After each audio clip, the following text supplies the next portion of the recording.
अनेक अचानक जुआ आड्डा उपरे चढ़ाऊ। गंजाम जिला एसपी शुभेन्दु कुमार पात्र निर्देश रे जगन्नाथ प्रसाद थाना पुलिस को बड़ सफलता। एही थाना अंतर्गत तरफ गांव को लगी रही जंगल निकट में चली बड़ धरणर जुआ आड्डा उपरे चढ़ाऊ कर 19 जन को गिरफ्त करिछि पुलिस।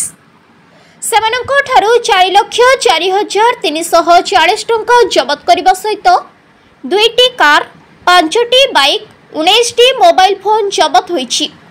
पानी टाणी पालटाणी विलंबित राति रे चली जुआ खेल।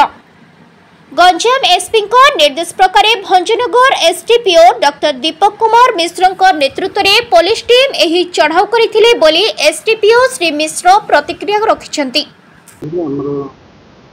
गंजाम एसपी साहब जीरो टॉलरेंस नीति अच्छी गैम्बलिंग प्रति एवं बेसिकली ऑर्गेनाइज गैम्बलिंग प्रति पूरा जीरो टॉलरेंस अच्छी एसपी साहब निर्देश गत काली राति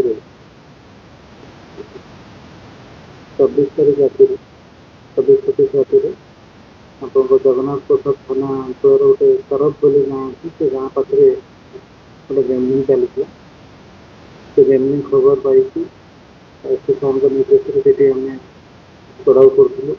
चढ़ाऊ कला समय पाखापाखि 4,04,340 टंका जो जुआर लगी पैसा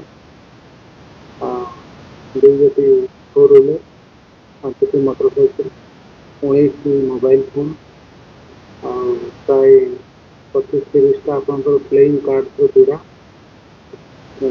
दरी दरी तारपोलिन बंधा सामना बना एवं 19 जन जुआड़ी धरा पड़ी।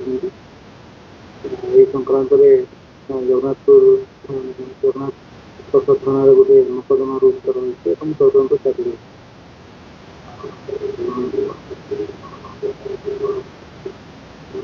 आम से जो रेकर्ड पुलिस रेकर्ड वेरीफाई कले कह आपातत से पारिपार्श्विक अवस्था और घटनास्थल जहाँ कह लगुला गोटे 1,000 गैंग इनवल्व थी भाया लगुला इंडिविजुअल जो प्रोफाइल सब रेकर्ड और कैरेक्टर एंट्री चेक कल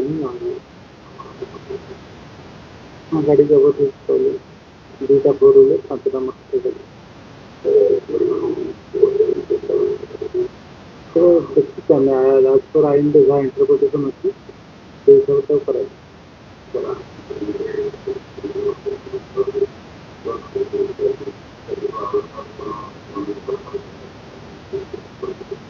आम एसपी साहब पूरा निर्देश अच्छी जुआ प्रति जीरो टॉलरेंस नीति रखा कारण यहाँ गोटे सोशल अफेन्स को लीड करे डोमेस्टिक वायलेंस कथा कहते कि अदर सोशल अफेन्सेस को यहाँ लीड करे एसपी साहब निर्देश अच्छी या प्रति पूरा संपूर्ण शून्य सहनशीलता बजाय रखा। भंजनगर पुरुषोत्तम महापात्र रिपोर्ट जिला खबर।